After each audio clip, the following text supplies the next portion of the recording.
भूर्भुवः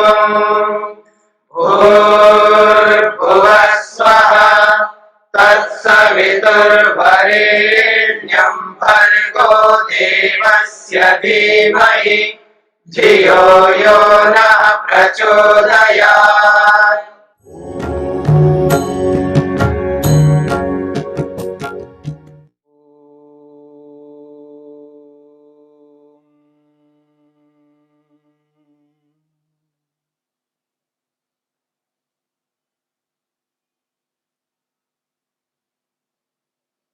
अपर वैराग्य और पर वैराग्य,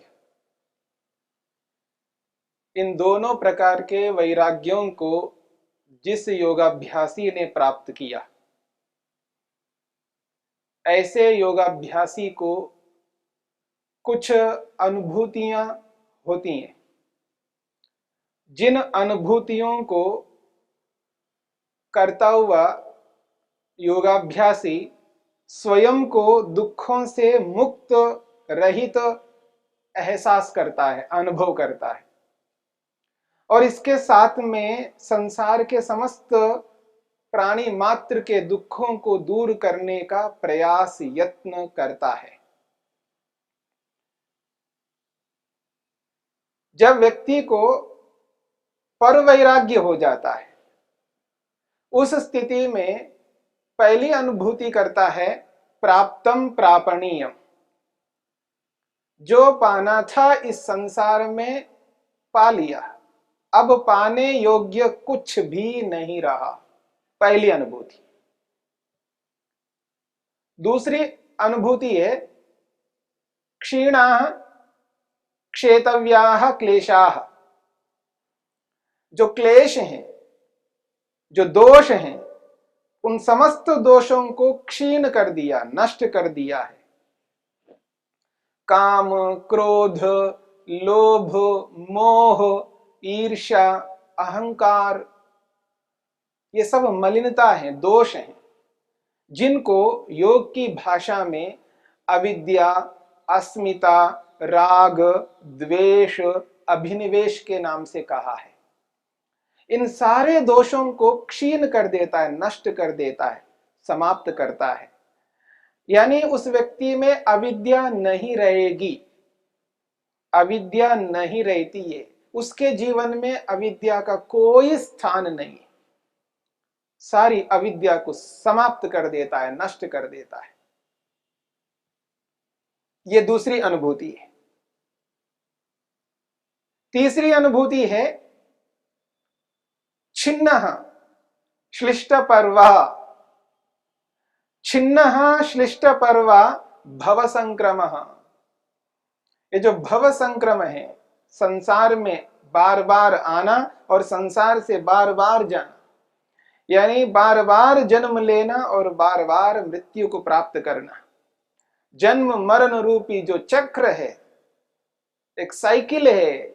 जन्म जहां से प्रारंभ है, फिर मृत्यु को प्राप्त करना, फिर वापस वहीं पर आना, फिर जन्म लेना। ये जो साइकिल है, जो चक्र है, ये निरंतर चलता रहता है जब तक अविद्या है, जब तक क्लेश है, जब तक इच्छा है। परंतु इच्छा समाप्त हो गई, प्राप्त कर लिया, जो पाना था सो पा लिया, अब कोई इच्छा नहीं रही और अविद्या बिल्कुल नहीं रही, अविद्या को भी समाप्त कर दिया। ऐसी स्थिति में इस श्लिष्ट पर्वा, ये जो एक कड़ी दूसरी कड़ी के साथ जिस प्रकार गुंथी हुई रहती है, उस स्थिति को छिन्न कर दिया है। जन्म मरण रूपी जो कड़ियां हैं, इनको उसने समाप्त कर दिया, नष्ट कर दिया है। बहुत बड़ी उपलब्धि है। जब ऐसी उपलब्धि को प्राप्त कर लेता है, तो उस स्थिति में योगी, योगाभ्यासी अपने आप को क्या पाता है, क्या अनुभव करता है? वह यह अनुभव करता है, अब मेरा अगला जन्म नहीं होगा। मैं इस शरीर को त्याग करके, छोड़ करके जाऊंगा। इस शरीर को त्याग करता हुआ मेरे को कोई दुख नहीं होगा और जिन जिन के साथ मेरा जो संबंध आज इस शरीर के कारण से है, वो सारा का सारा संबंध यहीं का यहीं रह जाएगा। अब मैं इस शरीर को त्याग करके जब जाऊंगा तो मेरा अगला जन्म नहीं होगा। जब मेरा अगला जन्म नहीं होगा तो जन्म ही नहीं है तो मृत्यु भी नहीं होगी। इस रूप में मैंने मृत्यु को जीत लिया, मैं मृत्युंजय बन गया हूं। ये जो उपलब्धि है, मेरा अगला जन्म नहीं होगा, यह बात वही व्यक्ति कर सकता है जिसने पर वैराग्य को प्राप्त किया। उसे स्पष्ट दिखाई देता है, क्योंकि ईश्वर साक्षात्कार हुआ है, ईश्वर का दर्शन हुआ है, आत्म साक्षात्कार किया, स्वयं का दर्शन किया और प्रभु का दर्शन भी किया। सारे क्लेशों को समाप्त कर दिया, नष्ट कर दिया। अब कोई इच्छा ही नहीं रही। संसार में पाने योग्य उसके लिए और कोई वस्तु नहीं है। जो पाना था सो पा लिया, जिसको जो हटाना था हटा लिया है, जिस दुख को दूर करना था सो उस दुख को दूर कर दिया, जिस परमानंद को पाना था सो पा लिया।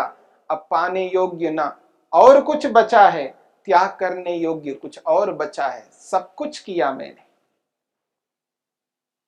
इस संसार में आने का जो प्रयोजन है, उस प्रयोजन को मैंने पूरा किया, मैंने अपने लक्ष्य को पूर्ण कर लिया।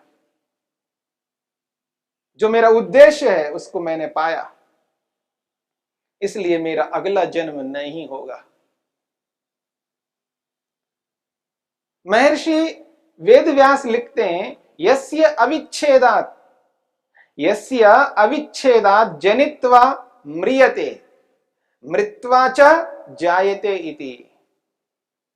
यस्य अविच्छेदात्, जिसके विच्छेद ना होने से ये जो भव संक्रम है, ये जो श्लिष्ट पर्वा है, जो छिन्न भिन्न नहीं हुआ है, जिसके विच्छेद न होने के कारण से भव संक्रम जन्म मरण रूपी चक्र के न हटने के कारण से जनित्वा म्रियते, पैदा होता है, जन्म लेता है तो मरेगा, मृत्यु को प्राप्त होगा। जनित्वा म्रियते, जन्म लेकर मर जाएगा। फिर कहते हैं ऋषि, मृत्वा च जायते, मर करके दोबारा पैदा होगा।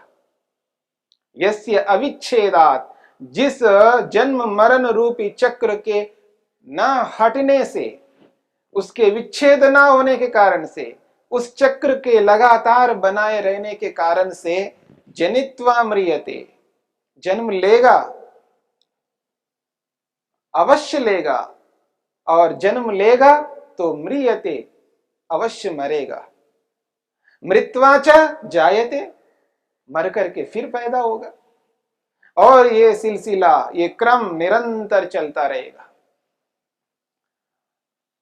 परंतु योगी जिसने पर वैराग्य को प्राप्त किया है, उसने इसको विच्छेद कर दिया है, इसको समाप्त कर दिया है, इसलिए उसका जन्म नहीं होगा और मृत्यु फिर कहां से होगी। इसलिए उसने मृत्यु को जीत लिया है, मृत्युंजय बन गया है। ये जो स्थिति है, इस स्थिति का जो अनुभव है, ये वही व्यक्ति करता है जिसने पर वैराग्य को प्राप्त किया। अपर वैराग्य को प्राप्त करके पर वैराग्य को जिसने पा लिया, वही योगी, वही योगाभ्यासी इस अनुभूति को कर सकता है। संसार के और किसी भी क्षेत्र में रहने वाला व्यक्ति, जिस किसी भी योग्यता को प्राप्त कर लिया हो, कितनी ऊंची स्थिति में रहता हो, वह व्यक्ति ऐसी अनुभूति कभी नहीं कर सकता। जो पाना था सो पा लिया, ये जो स्थिति है, ये पर वैराग्य को प्राप्त किया हुआ व्यक्ति कर सकता है। मुझ में कोई दोष नहीं है, न काम है, न क्रोध है, न लोभ है, न मोह है, न ईर्ष्या है, न अहंकार है। ये वही व्यक्ति कर सकता जिसने पर वैराग्य को प्राप्त किया। ये जो स्थिति है, अब मेरा अगला जन्म नहीं होगा, आत्मविश्वास देखिए, आत्मा पर विश्वास होना, आत्मनिष्ठ होना, स्वयं पर विश्वास करना, स्वयं पर श्रद्धा रखना, ये पर वैराग्य को जिसने प्राप्त किया वही ऐसा कर सकता है। अन्यथा व्यक्ति स्वयं पर ही विश्वास नहीं रख पाता है। जो स्वयं पर श्रद्धा नहीं है, आत्मविश्वास नहीं है, पर यहां पर पूर्ण आत्मविश्वास है। सारे प्रमाण उस व्यक्ति के अनुरूप है। सारी प्रक्रिया, सृष्टि की प्रक्रिया, सृष्टि क्रम, सृष्टि को रचने वाले की स्थिति, स्वयं की स्थिति, साधनों की स्थिति, सबको जाना है, क्योंकि विवेक हुआ है, वैराग्य हुआ है, तब जाकर के ये स्थिति प्राप्त कर लेता है व्यक्ति, इस स्थिति में रहता है। ये दो प्रकार के वैराग्यों को प्राप्त किए हुए व्यक्ति की ये स्थिति है।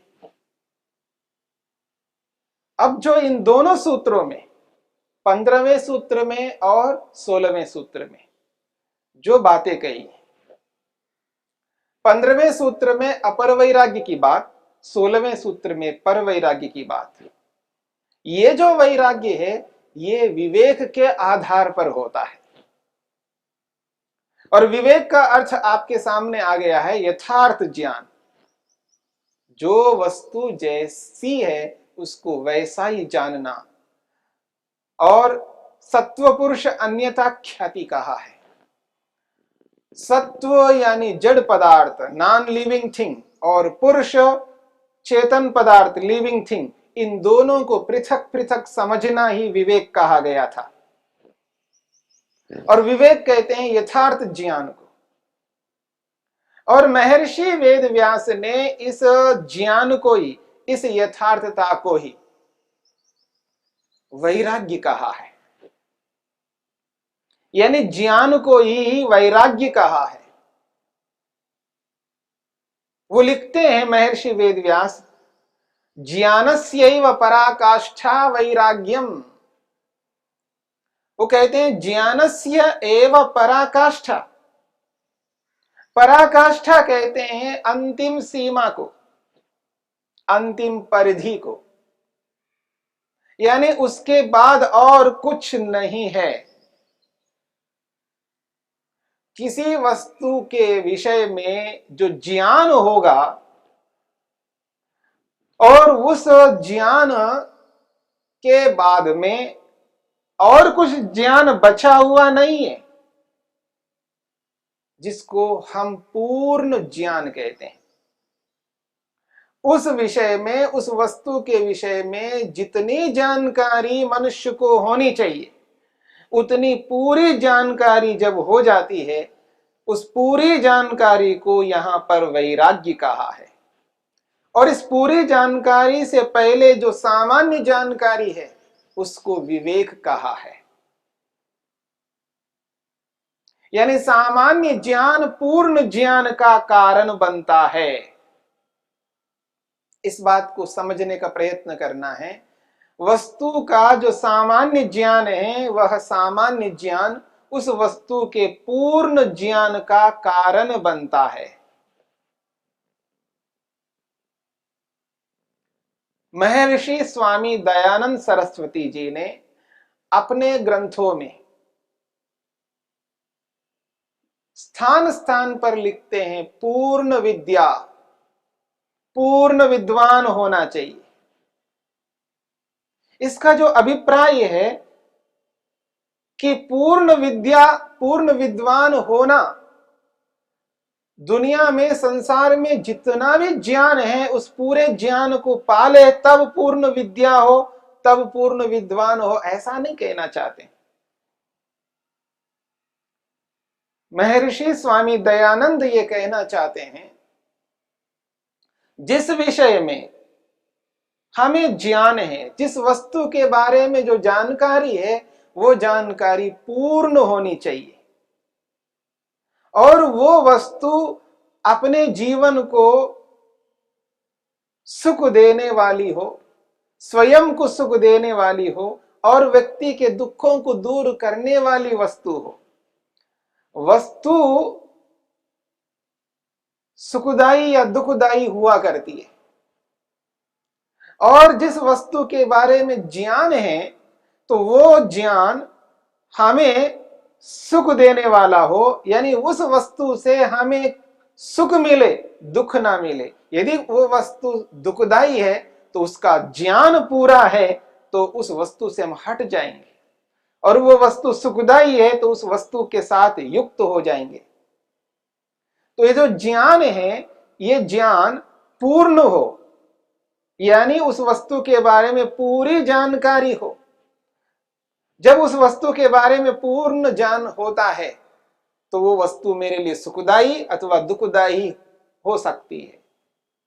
जब ऐसी स्थिति सामने आती है तब हम उस वस्तु को अपना सकते हैं या हटा सकते हैं।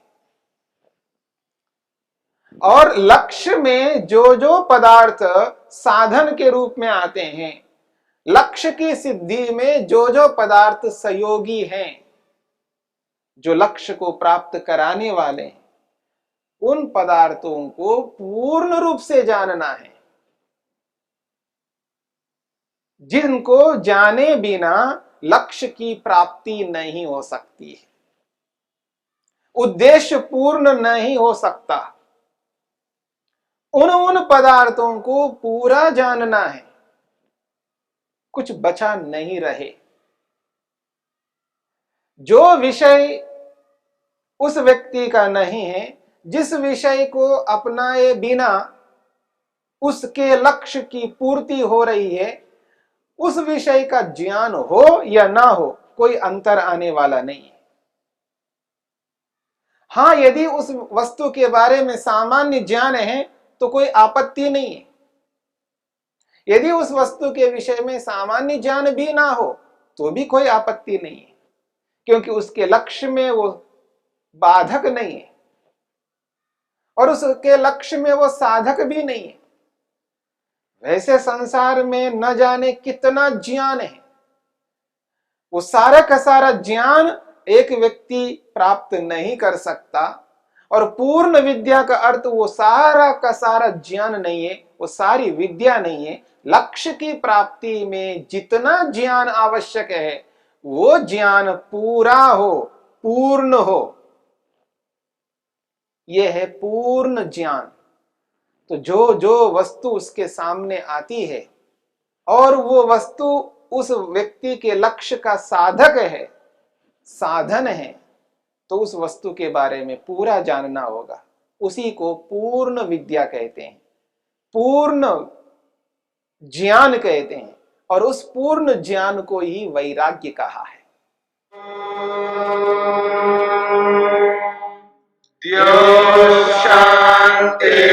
शांतिरंतरिक्षं शांति पृथिवी शांतिरापः शांतिरोषधयः